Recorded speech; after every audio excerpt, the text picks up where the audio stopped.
American preppers spend an average of $3,000 on tactical gear, bug-out bags, and equipment that takes up entire garages. Meanwhile, in Japan, the average prepper spends $200 and fits everything into a backpack that sits by the door. In Switzerland, every citizen is required by law to have a bunker shelter. In Cuba, preppers survive with almost nothing. In Norway, the government maintains a doomsday seed vault, protecting the world's food supply. I spent weeks researching how 7 different countries approach preparedness, and what I discovered will completely change how you think about survival. Some of these methods are cheaper, some are smarter, and one country's approach is so efficient, it makes American prepping look wasteful. Let's find out what the rest of the world knows that we don't. Welcome back to Bunker Down Survival. I'm breaking down global preparedness strategies that most Americans have never heard of. Before we start the world tour, hit that subscribe button. This channel is about practical preparation that actually works, and if you want more international prep secrets, you'll want to follow along. Today, we're covering 7 countries across 4 continents. We'll see earthquake preparation in Japan, mandatory bunkers in Switzerland, guerrilla survival in Cuba, extreme weather prep in Australia, cold climate strategies in Finland, disaster resilience in South Korea, and government food reserves in Norway. By the end, you'll know which country's method works best for your situation. You'll also discover items you've never seen in American prepping stores. Starting in Asia, with the country that's perfected compact emergency preparation, Japan. Japan experiences 1,500 earthquakes per year. Their citizens don't have the luxury of hoping disaster won't strike, they know it will. So they've turned preparedness into a science. The Japanese philosophy. American preppers focus on gear. Japanese preppers focus on systems. The difference matters. In Japan, every household maintains what's called a Hinanjo Bukuro, an emergency evacuation bag. Not a bug-out bag filled with tactical equipment, a practical 72-hour survival kit that weighs under 15 pounds. What's actually inside? Let's break down what Japanese preppers stockpile that Americans ignore. Item 1. Portable toilets. Not camping toilets, single-use disposable bags with solidifying powder. When earthquakes destroy sewage systems, this becomes critical. Americans buy expensive camping toilets.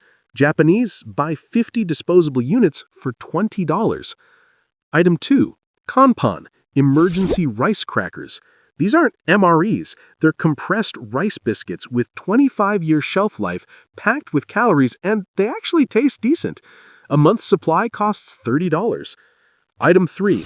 Aluminum emergency blankets, but the Japanese version reflects 95% of body heat, compared to our 80% versions. Superior engineering, same price point. Item 4. Helmet, inside the emergency kit. Because when buildings collapse, head protection matters more than a tactical vest. This seems obvious, yet I've never seen an American prepper with a helmet in their bug-out bag. Item 5. Water purification tablets plus collapsible water containers. Not expensive filtration systems, simple chemistry that works every time. The compact philosophy. Here's where Japan revolutionizes prepping. Everything must fit in a space smaller than a carry-on suitcase. Why? Because in Japanese apartments averaging 700 square feet, you don't have room for American-style prepping. This constraint forces efficiency. Every item serves multiple purposes. Nothing is redundant, zero wasted space. Government support. The Japanese government provides free earthquake preparedness guides to every household. They conduct mandatory evacuation drills. Community centers stock emergency supplies. This isn't individual survival, it's coordinated community preparedness. When disaster strikes, everyone knows the plan because everyone trained together. The efficiency lesson. Japanese prepping proves more isn't better, smarter is better. A 15-pound kit that you'll actually grab beats a 60-pound pack that's too heavy to carry. American preppers, take note. Japan's been preparing for disasters longer than most countries have existed. Their methods work. Coming up, we're heading to Europe where the government doesn't just recommend preparedness, they legally require it. Switzerland. Switzerland has enough nuclear bunker space for 114% of their population. That's not a typo. They can shelter more people than they have citizens. This is what government-mandated preparedness looks like. The Swiss approach. Since World War II, Swiss law requires every new residential building to include a nuclear fallout shelter. Not a basement, a reinforced concrete bunker with air filtration, blast doors, and radiation shielding. The fine for not complying? Pay for a space in a public shelter instead. No exceptions. What Swiss preppers stockpile? Item 1. Iodine tablets. Government distributed, free of charge, to every household near the 15 nuclear facilities. These protect your thyroid from radiation poisoning. Americans can buy them, but most don't even know they exist. Item 2. Long-term food reserves. Not freeze-dried camping meals. Government-specified supplies. Rice, pasta, oil, sugar, and canned goods for minimum 2-month supply per person. The government publishes exact quantities needed. Item 4. Water storage. 9 liters per person minimum. Switzerland has pristine mountain water, yet they store it anyway because infrastructure fails during crisis. Item 5. Battery-powered radio tuned to government emergency frequencies. When power fails, this is your information lifeline. Switzerland broadcasts emergency updates on specific frequencies every citizen knows. Item 6. First aid supplies exceeding American Red Cross recommendations. Swiss kits include trauma supplies, burn treatment, and radiation exposure medication. The cultural difference. Swiss preparedness isn't optional. It's citizenship. Military service trains every male in emergency response. Annual drills test the bunker systems. Community preparedness is national identity. Compare this to America, where preparedness is stigmatized as paranoid. Switzerland proves that government-supported preparation works. Their survival rate during crises is significantly higher than countries with voluntary systems. The bunker reality. These aren't doomsday bunkers for the wealthy. They're mandatory infrastructure like roads and sewers. Every apartment building has one. Every home includes shelter space in construction costs. This raises an interesting question. If Switzerland can afford mandatory bunkers for everyone, why can't we? Next up, we're going to Cuba, where preppers have perfected survival with almost no resources. Cuba has survived 60 years of economic embargo. Their preppers don't stockpile, they innovate. What they've figured out about survival with nothing will change your perspective entirely. The Cuban context. When the Soviet Union collapsed in 1991, Cuba lost 80% of its imports overnight. No fuel, limited food, minimal supplies. They called it the special period, what Americans would call complete societal collapse. Cubans didn't just survive, they innovated. What Cuban preppers know. Item 1. Skills over supplies. Cuban preppers focus on repair knowledge, not buying gear. They can fix anything with almost nothing. A broken fan becomes spare parts for 3 other devices. Item 2. Urban agriculture everywhere. Rooftops, balconies, vacant lots, all converted to food production. Cuba produces 50% of vegetables consumed in Havana within city limits. American preppers buy freeze-dried food. Cubans grow fresh food in concrete cities. Item 3. Solar water heating from scratch. They build functional solar heaters from black painted pipes and salvaged materials. Cost? Under $20. Lifespan? 10+ years. Item 4. Bicycle culture. When fuel disappeared, 2 million Chinese bicycles arrived. Cuba transformed into a cycling nation overnight. Now it's standard prep. Don't depend on fuel. Item 5. Community resource sharing. Individual stockpiling doesn't work when nobody has resources. Cubans created neighborhood networks for tool sharing, skill exchange, and collective problem solving. The resourcefulness principle. Here's what Cuba teaches. Supplies run out, but knowledge doesn't. You can't stockpile your way out of long-term crisis. You need skills. American prepping culture emphasizes buying. Cuban culture emphasizes learning. Which survives longer when stores stay closed for years? The food reality. Cubans preserve everything. They sun-dry, salt-cure, ferment, and pickle. Not because it's trendy, because refrigeration is unreliable. They've maintained preservation techniques Americans forgot 70 years ago. Every Cuban grandmother knows 20 ways to make food last without electricity. How many American preppers can say that? The adaptation lesson. Cuba proves humans are incredibly adaptable when circumstances demand it. The question isn't whether you can survive with less.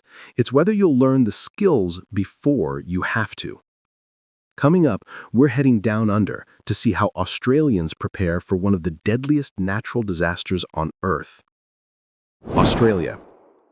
Australia's 2019 bushfires killed 34 people, destroyed 3,000 homes, and burned an area larger than the state of West Virginia.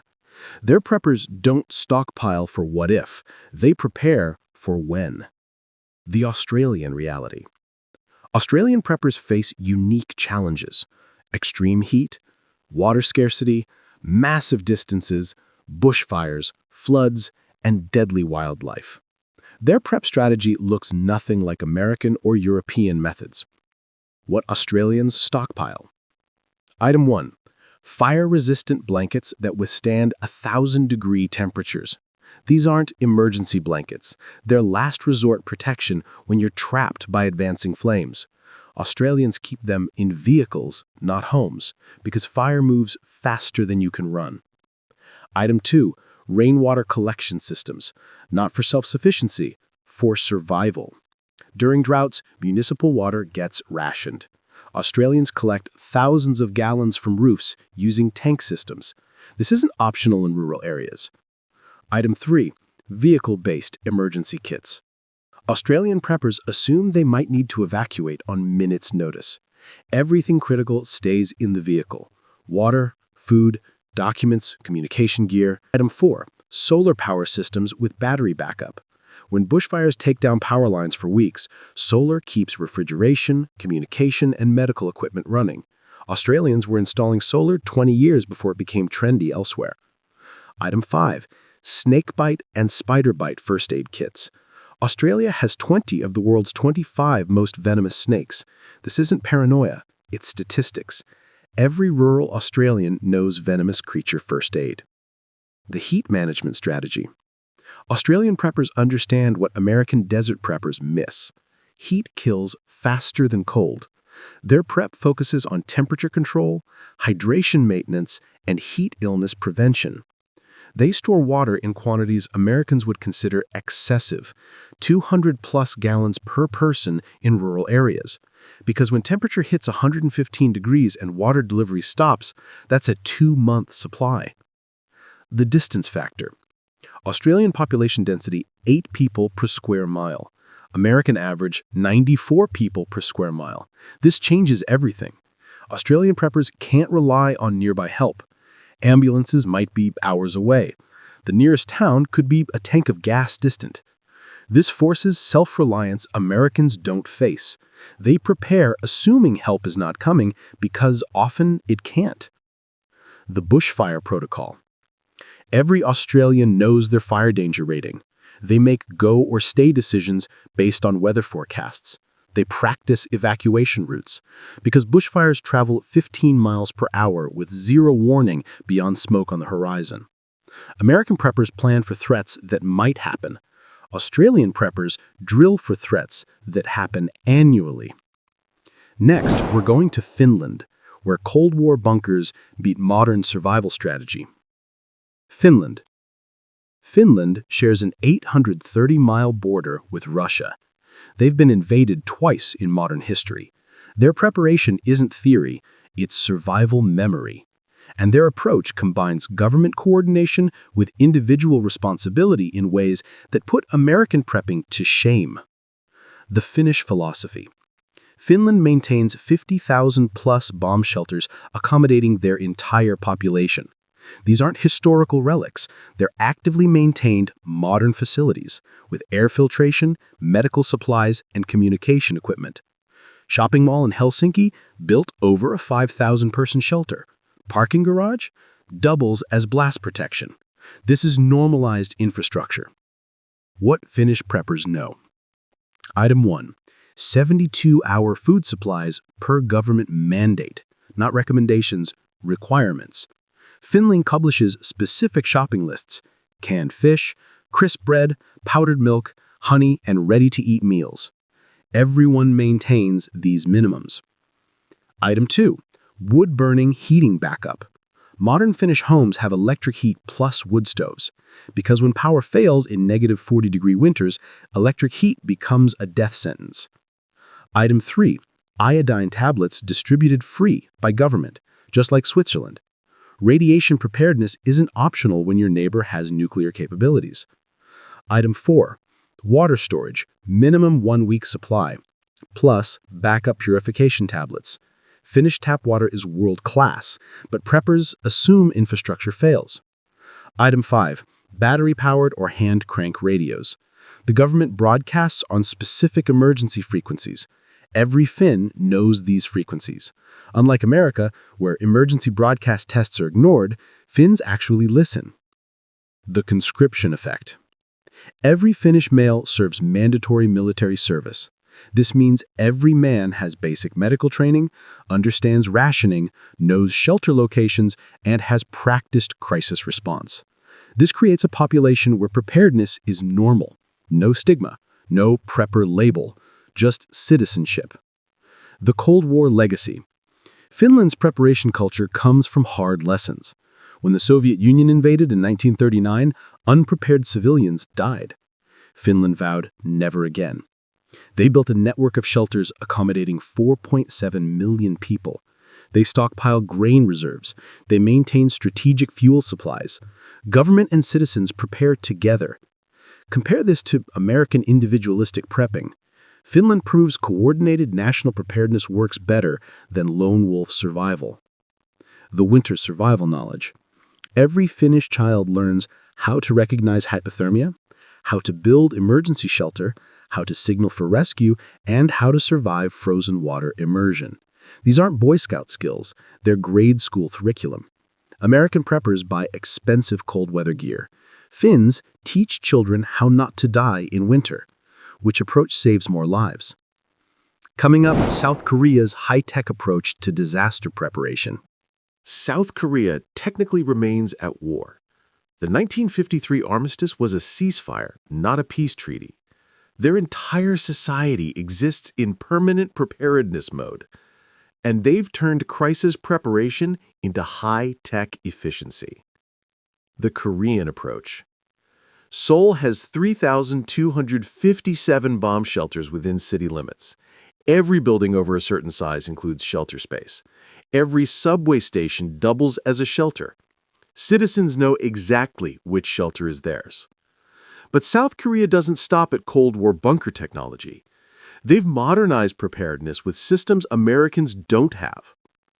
What's South Korean preppers stockpile? Item 1. Mobile emergency kits using space-efficient Korean design. Everything compresses smaller than Western equivalents. A 3-day supply fits in a messenger bag. Item 2. Instant rice and ramen designed for emergency use. Not regular ramen, specialized long shelf life versions engineered for disaster relief. 5-year shelf life, high calories, requires only cold water. Item 3. Government-distributed emergency manuals in every apartment. These aren't PDFs you download. Physical books delivered to every residence explaining exact emergency procedures. Item 4. Air raid warning apps. South Korea has smartphone apps for emergency alerts. These aren't optional notifications you ignore. They're civil defense communications tested monthly. Item 5. Gas mask filters. Due to proximity to North Korea, chemical attack preparedness is normal. Citizens maintain sealed rooms and basic protective equipment. The technology integration. South Korea leads the world in crisis communication technology. During emergencies, the government sends location-specific instructions via cell broadcast. No app required. Every phone receives alerts. Compare this to America's sporadic emergency alert system that most people dismiss as weather warnings. The drill culture. South Korea conducts monthly civil defense drills. Siren sound, citizens practice shelter movement. This isn't voluntary. Businesses stop, traffic halts, everyone participates. American preppers practice individually. South Koreans practice as a society. When crisis hits, they respond as a coordinated unit, not as individuals scrambling for survival. The dual-use infrastructure. South Korean urban planning incorporates preparedness. Subway tunnels serve as bomb shelters. Parks have emergency water sources. Parking garages have reinforced sections. This is preparation without the stigma. It's just infrastructure. The community network. Neighborhood emergency response teams train together. Block captains coordinate. Community supply caches exist in strategic locations. Nobody survives alone because the system assumes collective response. American prepping culture emphasizes individual stockpiles and lone wolf survival. South Korea proves community preparedness is more effective. Final stop on our world tour, Norway, where government food reserves and doomsday preparation meet practical Scandinavian efficiency. Norway. Norway maintains the Svalbard Global Seed Vault, the ultimate backup for human civilization's food supply. But that's just the most famous part of their preparedness strategy. What Norwegian preppers actually do will surprise you. The Norwegian approach. Oil wealth gave Norway options. They chose preparation, not individual bunkers, not tactical gear. Systematic national food security and community resilience. What Norwegian preppers stockpile? Item 1. Freeze-dried fish. Norway perfected this before camping companies existed. Stockfish, cod dried for months until hard as wood, lasts years and rehydrates perfectly. This is traditional preservation turned prepping staple. Item 2. Government-recommended week-long supplies. The Norwegian Directorate for Civil Protection publishes specific lists. Unlike American vague recommendations, Norway provides exact quantities. 18 liters of water per person, 7 days of dry goods, 7 days of canned foods. Item 3. Severe weather gear as standard equipment. Norwegians don't buy tactical cold weather clothing. They use actual Arctic-rated equipment designed for commercial fishing and oil industry work. It's better and costs less than tactical brands. Item 4. Home heating redundancy. Norwegian homes typically have 2 heating sources minimum, electric plus wood or electric plus oil, because winter heating failure is lethal at 60 degrees north latitude. Item 5. Emergency fuel storage. Norwegians keep winter fuel supplies because getting snowed in for days is normal, not an emergency. They maintain gasoline, diesel, and heating oil reserves as standard practice. The food security strategy. Norway maintains strategic grain reserves sufficient for 3 months of population needs. The government stockpiles, citizens stockpile. Grocery stores maintain deeper inventory than most countries. This isn't paranoia, it's Arctic reality. When weather closes roads and ports, food stops moving. Preparation prevents starvation. The Seed Vault. The Svalbard Global Seed Vault stores 100,000 plus seed varieties 400 feet inside a mountain. It's designed to survive nuclear war, asteroid impact, and climate catastrophe. This represents Norway's philosophy: prepare for the absolute worst, hope for the best, and share resources globally.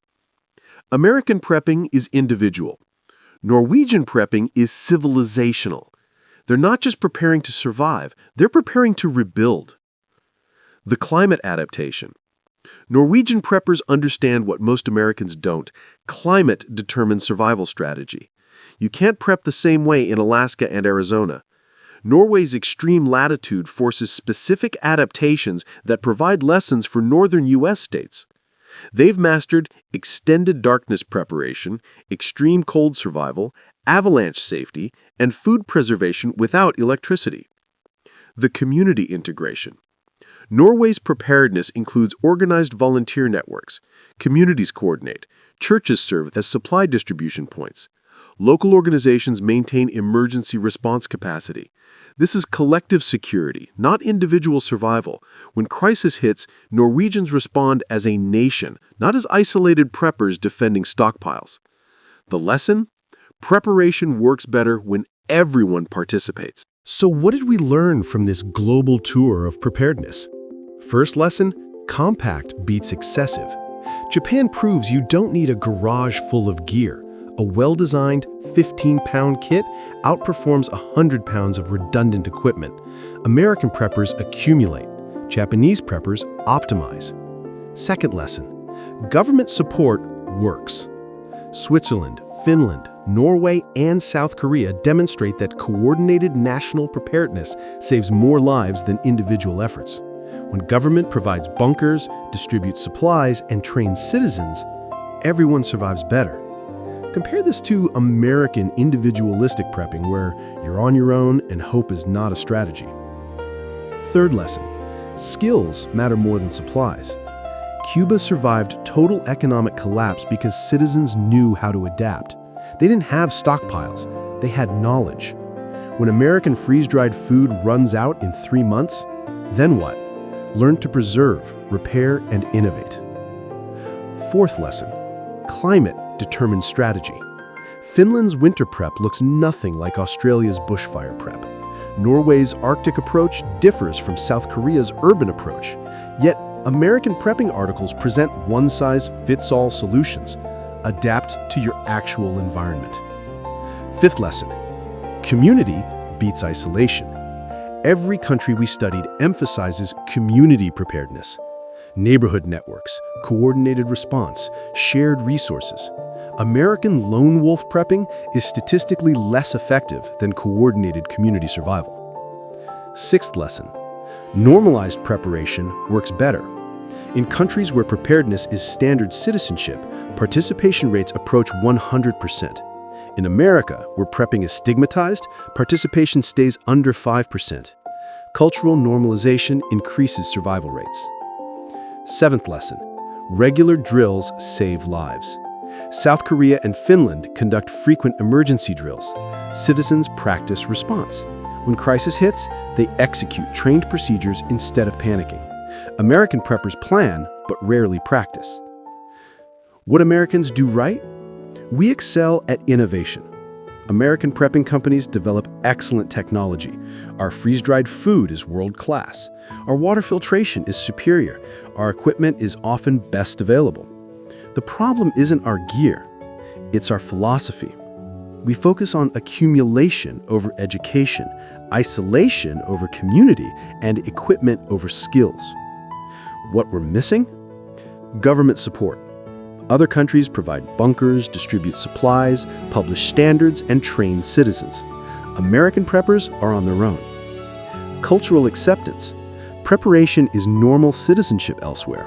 In America, it's still considered paranoid or extreme. Community coordination. We prep as individuals preparing to defend against neighbors.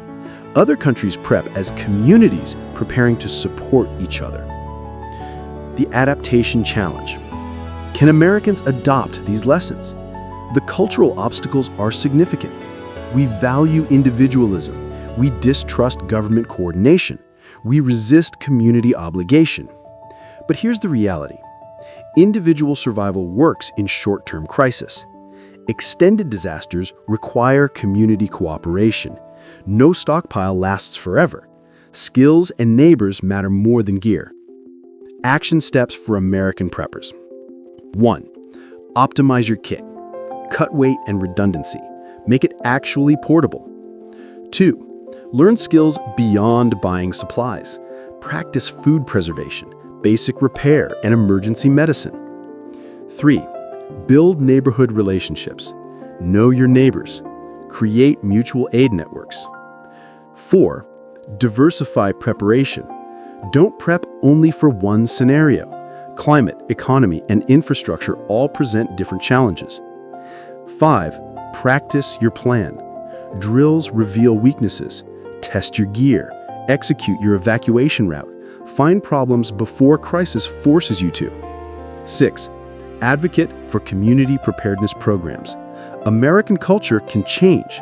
Switzerland and Finland built their systems through citizenship demand. What preppers stockpile around the world reveals something important. There's no universal right answer. Preparation depends on threats faced, resources available, and cultural context. Japan's compact efficiency works in tight urban spaces. Switzerland's bunker network works with government support.